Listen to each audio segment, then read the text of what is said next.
Welcome to another curious adventure exploring the ins and outs of interior design for all the reasons to inspire you to visualize your next home makeover. My name is Pilani Bubu and this is Design for You Trends. Today on Design for You Trends, Gerard Nieuwou takes us on a tour of the iconic Sanctuary Mandela, which he and his team have designed. We trawl through social media to explore the different color palettes that you can blend together to create a cohesive space. And then we see a home filled with character and life designed by Emma van Eerden of Styled Living.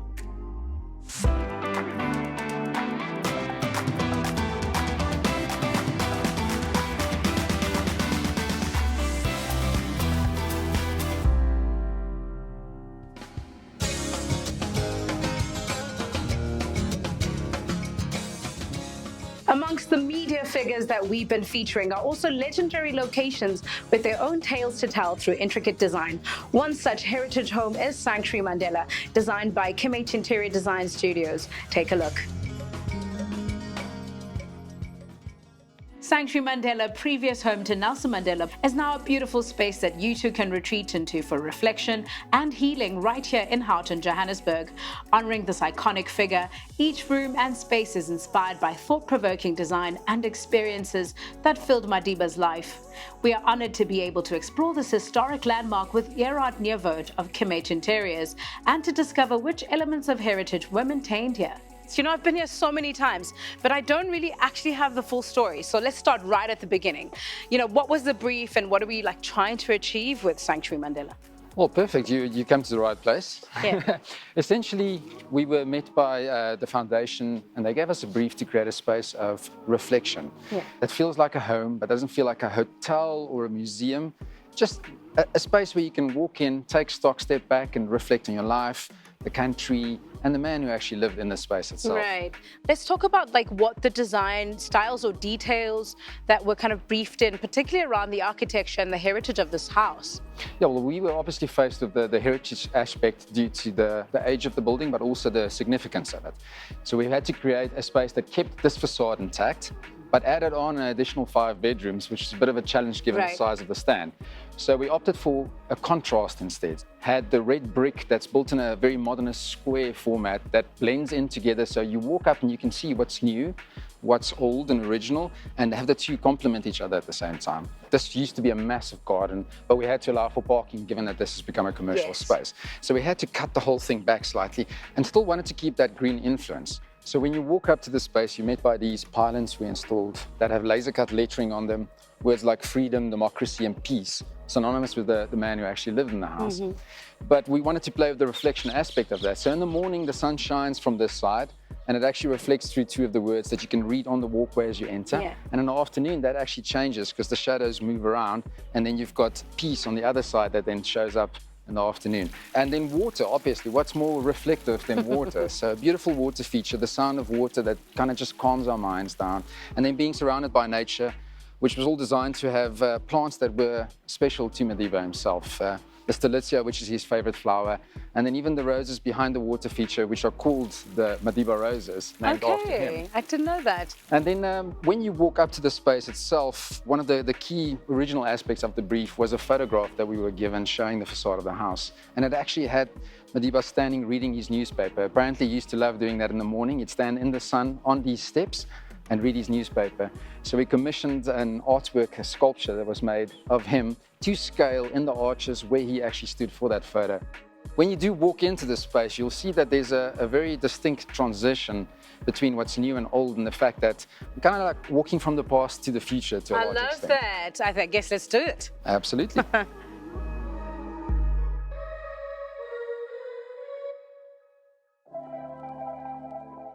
Right. I do feel like the transitional moment between kind of seeing the industrial steel elements and then also the use of wood really stands out for me. Talk us through how you decided to kind of choose a style nonetheless. Why didn't you go classic? Well, we were faced with a couple of challenges in that regard. We needed something that felt contemporary and luxurious at the same time, so guests staying here would still have that level of comfort they'd be looking for. Then we had the conceptual aspect, which was bringing in the structure, the steel, where the industrial and timber natural finishes come into play.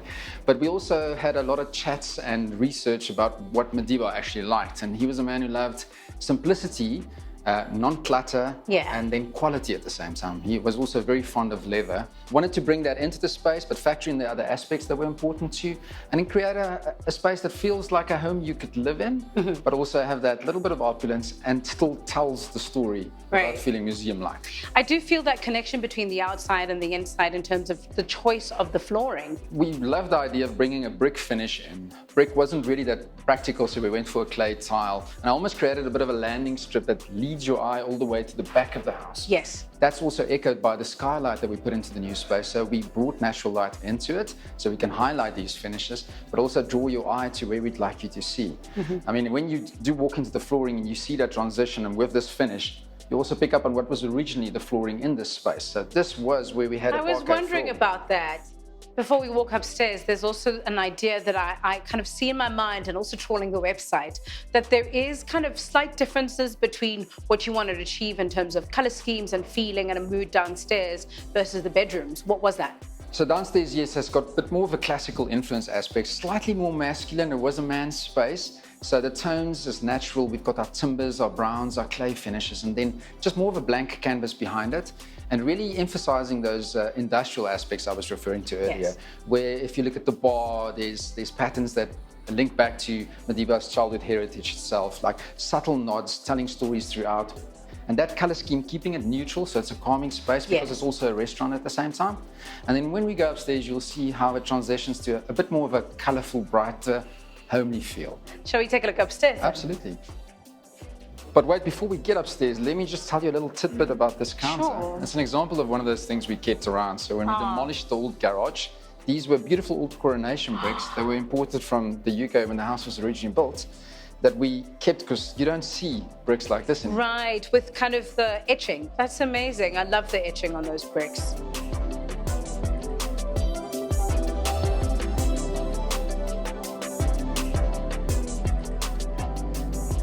So we managed to keep 3 of the original rooms of the house, and this used to be the main bedroom.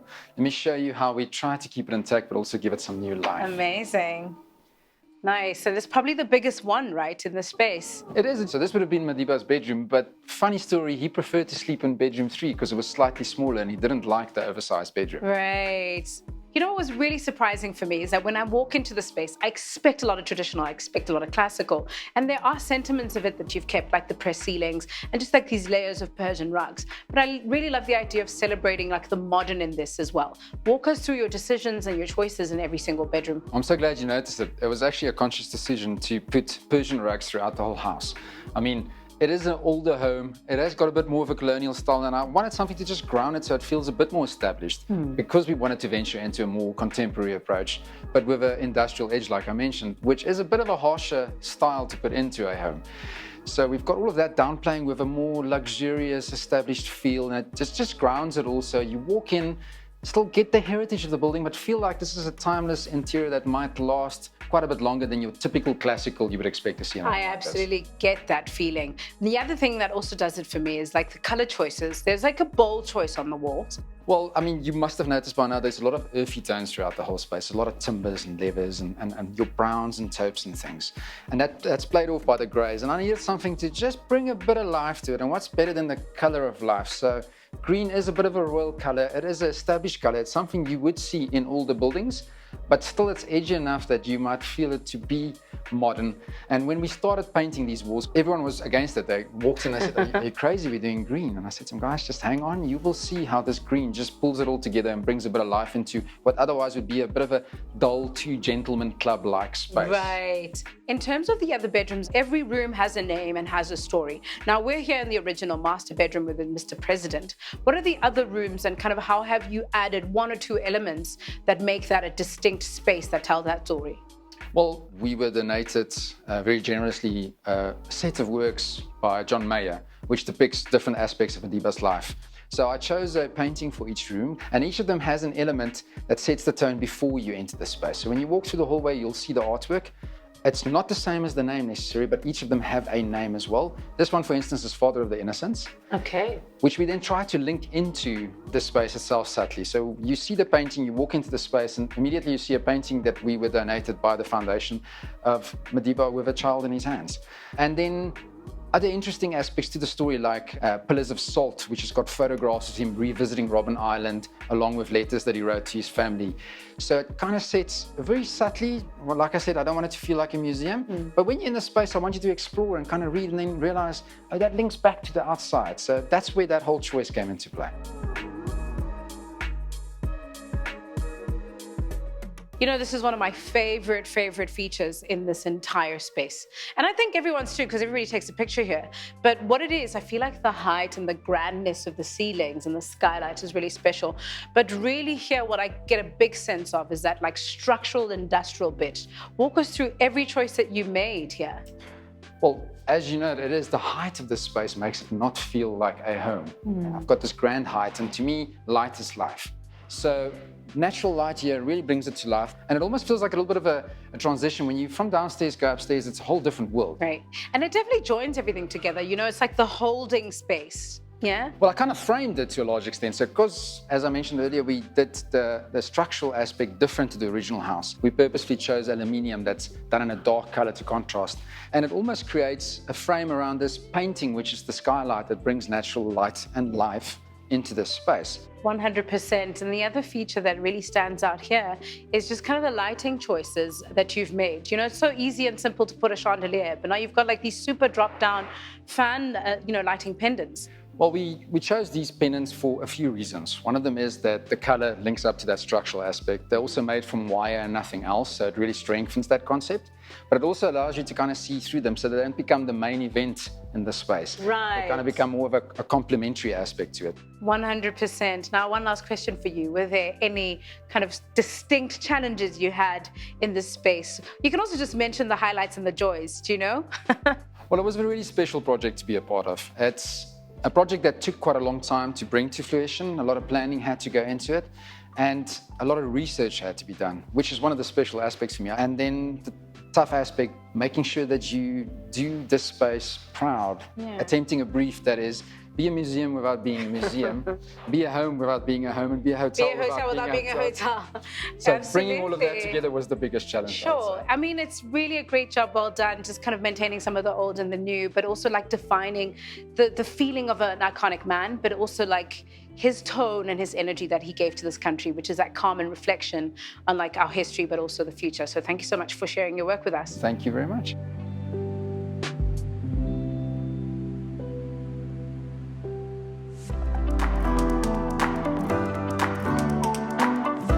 What a beautiful preservation of the old and the new, but also a great man's story. Coming up, we'll be serving up inspiration from social media on color palettes for your home. And then Emma van Eerden showcases a home that she's recently designed.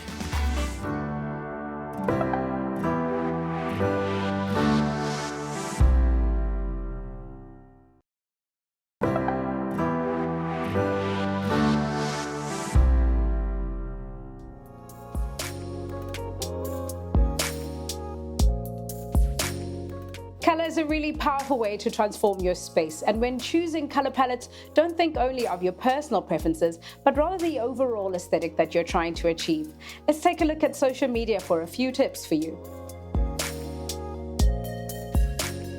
Starting with the 60-30-10 rule, the theory suggests that 60% of your dominant colors are used on your walls, floors, main fabrics, furniture, and/or cabinets. Then the 30% are your complementary or secondary colors to your dominant, used on cushions, rugs, curtains, and adjacent walls to your main or dominant. Then 10% is your accenting color used on trimmings, furniture legs, accessories, and ornaments, and also with your cushions. And this is also a great rule to use when styling your scatter cushions. Let's also take a look at how you can create a color scheme with the use of a mood board to concept board, and finally, a sample board. Start by laying down your dominant surfaces, or what will make up your 60%. That's your flooring, wallpaper, and cabinetry. Then build on this with your paint colors. Here's a beautiful sage that is used to complement the dominant wood grains, bringing in a sense of calm to the scheme. The greens are continued in a darker iteration on the furniture, fabrics, and cushions, with the idea of a tan leather fabric to complement, as well as the subway tiles likely to be used as a backsplash either in the kitchen or the bathroom. Then the wooden elements and the greens are accented by a rich gold and an introduction of black granite and other tiling options. It would be really cool to see how this sample board turns out in real-life application. Now, you don't have to dream up the best color combinations on your own. There are best practices in interior design that can help you along. Here's a few popular color combinations to consider. Navy blue and crisp white, creating a classic and sophisticated look with navy blue walls and paneling accented by white furniture and ornaments. This will enhance this clean and timeless aesthetic. Another is gray and yellow for a light and cheerful atmosphere by combining light gray walls, dominant gray furniture with pops of yellow in some of the statement pieces like the armchairs and lamps, as well as the cushions. As the color yellow is so playful, there are also many more playful ways to play with the dominant grays to bring visual interest. You can have so much fun with this, directing the eye to the accent and the statement pieces on the walls and the floors.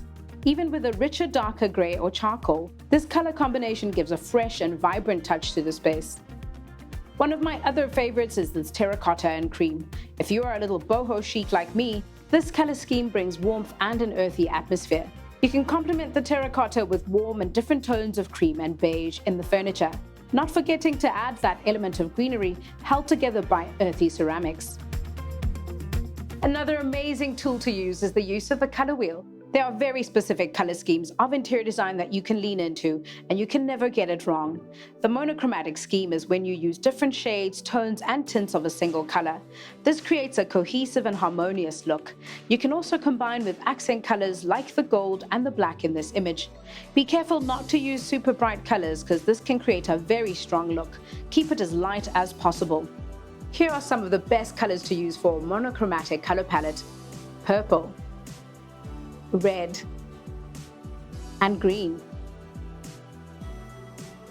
Talking about green, mint green or sage works well with natural materials and neutral furniture pieces, like these oak floors and furniture, woven rugs and textured natural fabrics. Let's take a look at some grays. Playing with tones of gray is also on trend, from light to darker charcoal that's complemented by accenting colors like black and white. Or the use of darker wood neutrals is also a great monochromatic scheme. And then let's also look at baby blue. If you're looking for a softer monochromatic scheme for the lounge or a baby's room, a baby blue leans so well to the complementary grays. And then there is soft or blush pink. This is one of my favorite monochromatic trends to date. Next is the analogous color scheme by using adjacent colors on the color wheel as combinations. Here you can play with the tone and the intensity of the colors depending on where on the color wheel you start, from green to blue or blue to purple. Always try to use just 3 and not more than 4 adjacent colors max. This can create a calming effect to your space. If you go for a less cooler but warmer color like orange and red, the rule is to make sure you don't add too many accenting colors away from the dominant colors used. And the next one is the complementary color scheme that uses the colors that are opposite each other on the color wheel. This is also what you call color blocking: yellow and purples, red and pinks, orange and blues. Try use neutral colors in supporting furniture and items as well as the finishes in order to balance out the bold colors. Ultimately, choosing a color palette for your home is a personal decision, so don't be afraid to experiment and take risks. And remember, the easiest way to refresh your space is with paint and/or scatter cushions. Coming up, we explore a home designed by styled living.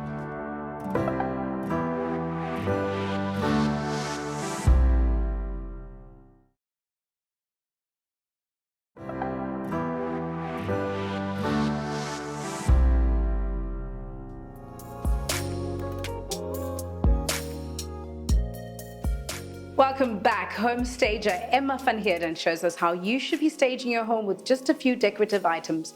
Take a look.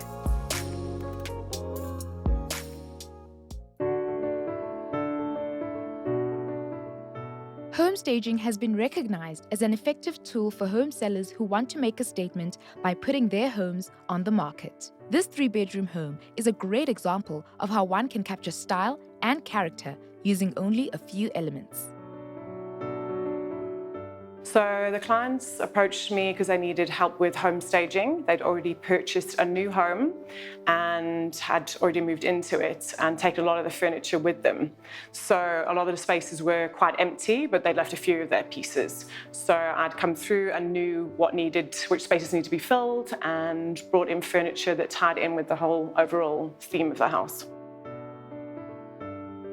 So as you'll see as we go through, it's a very interesting house, old sort of mid-century modern feel, but the areas are quite different. They're not all just mid-century modern. This sort of more informal area has got a bit more contemporary feel to it. And moving up the steps to the more formal living, I brought in pieces that I knew would tie in with each design style.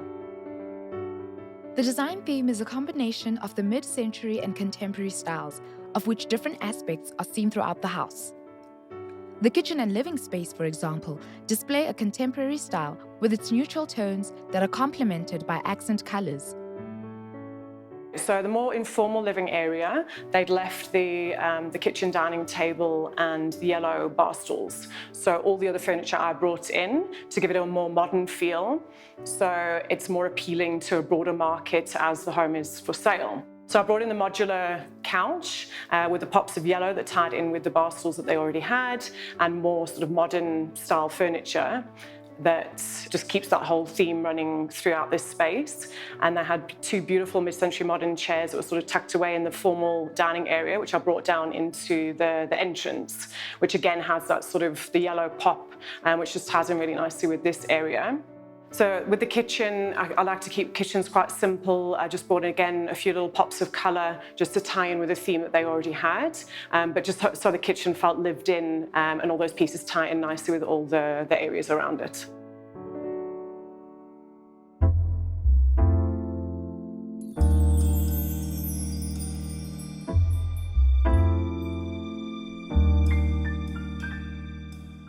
So for the formal dining room, the client had left a really nice mid-century modern server and a sort of antique style rug.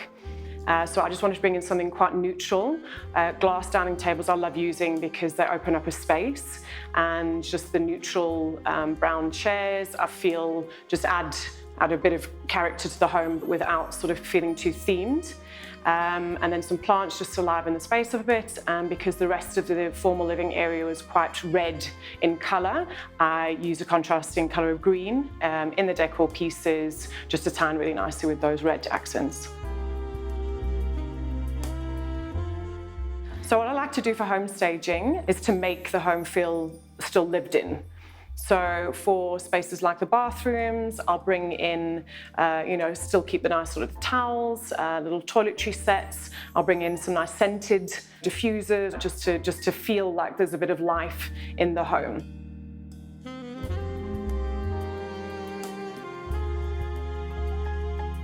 So with the main bedroom, again, there's that sort of tie to the mid-century modern, that beautiful brick wall behind as a sort of headboard feature in the room. And because there's a sort of theme of green also running through the home, they had a really nice chair that was sort of tucked away in the basement, which I brought up and used that as a chair in the corner of the main bedroom. And the patterned wallpaper also had just little hints of green in it. So that was my sort of main theme that I went with in the main bedroom, just keeping the green accent colour running through, quite sort of, keeping it still neutral. And again, just keeping it appealing to the market that would be looking to buy the home.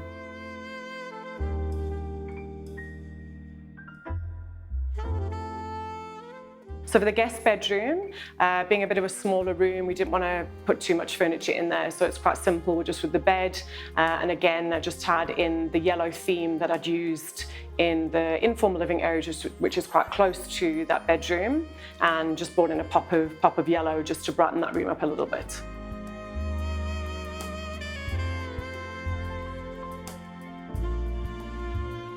So for the kids' bedroom, it does have a really quite nice, unique wallpaper. So I just pulled in, again, that green theme. The bathroom off to the side of that also has green running through it. So I thought it was a nice colour just to carry through. And yeah, just bringing all the furniture there in that room.